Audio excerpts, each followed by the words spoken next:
Welcome to be Telugu news. Kadapa జిల్లా పూర్వమేల మండలంలో YCP అదనపు సమన్వయకర్త నల్లేరు విశ్వనాథరెడ్డి, వైఎస్ రాజశేఖర రెడ్డి గారాలపట్టి షర్మిల వ్యాఖ్యలను ఖండిస్తూ విలేకరుల సమావేశం నిర్వహించారు.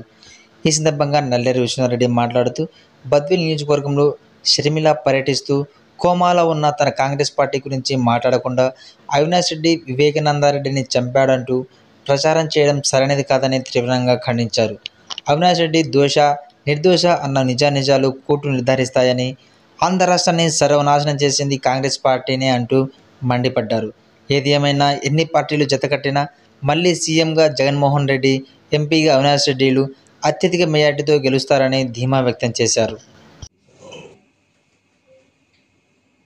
పత్రికా విలేకరుల సమావేశంలో భాగంగా హాజరైనటువంటి ఎలక్ట్రానిక్ మీడియా మరియు ప్రింట్ మీడియా మిత్రులందరికీ నా నమస్కారాలు. ఈరోజు కాంగ్రెస్ పార్టీ పిసిసి అధ్యక్షురాలు వైఎస్ షర్మిలమ్మ గారు బద్వేల్ తాలూకాలో పర్యటించడం జరుగుతూ ఉంది. అందులో భాగంగా ఆమె ప్రతి చోట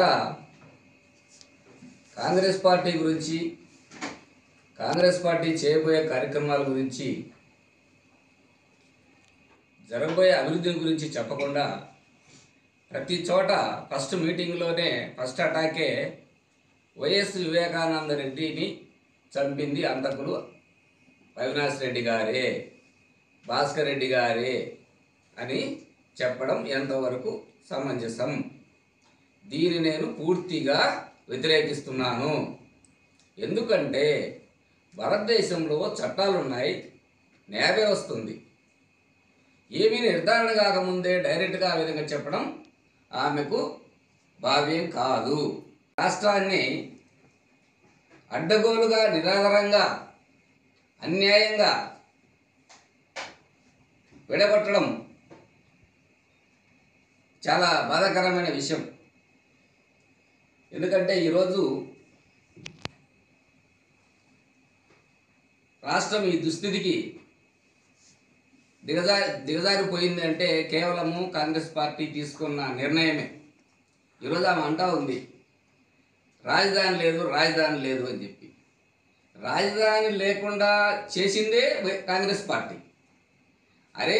అదే రోజు ఆమె విభజించకుండా ఉంటే ఈరోజు అన్నదమ్ముల్లాగా విడిపోయే పరిస్థితి తీసుకొచ్చింది కాంగ్రెస్ పార్టీ.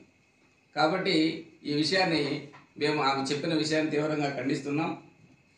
తెలుగు ప్రజల ప్రధాన శత్రువు కాంగ్రెస్ పార్టీ, ప్రధాన శత్రువు. అలాంటి పార్టీ తరఫున షర్మిలమ్మ ప్రచారం చేస్తూ జగనన్నని ఓడిద్దామని అడగడం చూస్తుంటేది చంద్రబాబు కొరకు పనిచేస్తున్నట్లే ఉందే తప్ప మరోలా లేదు. ఇది అంతా చంద్రబాబు గారి స్క్రిప్టే. 2004లో ఆంధ్రప్రదేశ్లో కాంగ్రెస్ పార్టీని తీసుకొచ్చింది వైఎస్ఆర్.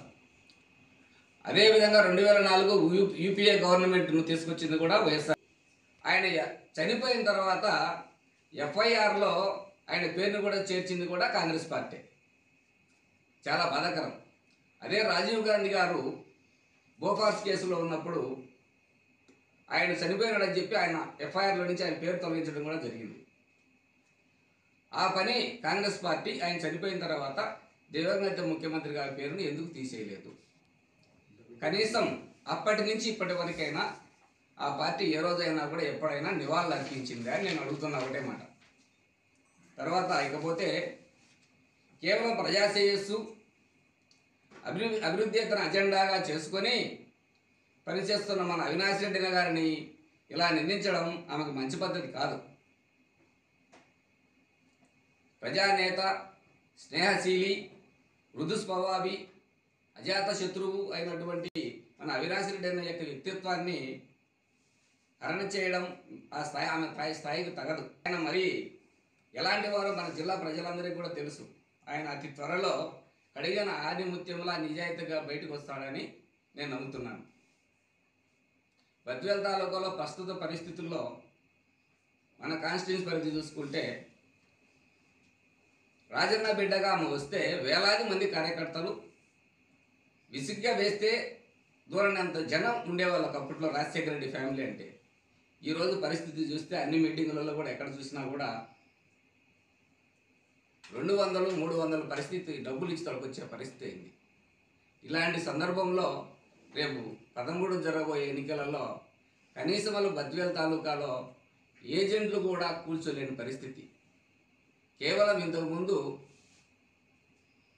2-3 వేల ఓట్లు వచ్చినాయేమో కానీ ఆ పార్టీకి ఉన్నప్పుడు 19లో, ఇప్పుడైతే ఆ పరిస్థితి ఇస్తే పరిస్థితి కూడా లేదు. జరగబోయే ఎలక్షన్లో బద్వేల్ తాలూకా నుంచి 50 నుంచి 60 వేల మెజార్టీ తీసుకురాగలుగుతాం. అదేవిధంగా మన పార్లమెంటు సభ్యులు అవినాష్ రెడ్డి గారిని కూడా పార్లమెంటుకు పంపించడానికి 50-60 వేలు పై చిలుకుతోనే మేమంతా సన్నద్ధమయ్యాం. కాబట్టి జరగబోయే రోజుల్లో తాలూకా నుంచి అత్యధిక మెజార్టీ నుంచి ఆయన పార్లమెంటు సభ్యులుగా కూడా చేసుకోగలుగుతాం. కాబట్టి మళ్ళీ రేపు 14వ తారీఖున ఆయన రిజల్ట్ కూడా ఎట్లా ఉంటుందంటే వై నాట్ 175 అనే పరిస్థితి ఆయన ఏ మాట చెప్పాడో అదే జరుగుతుందని సభాముఖంగా తెలియజేసుకుంటూ సెలవు తీసుకుంటున్నాను.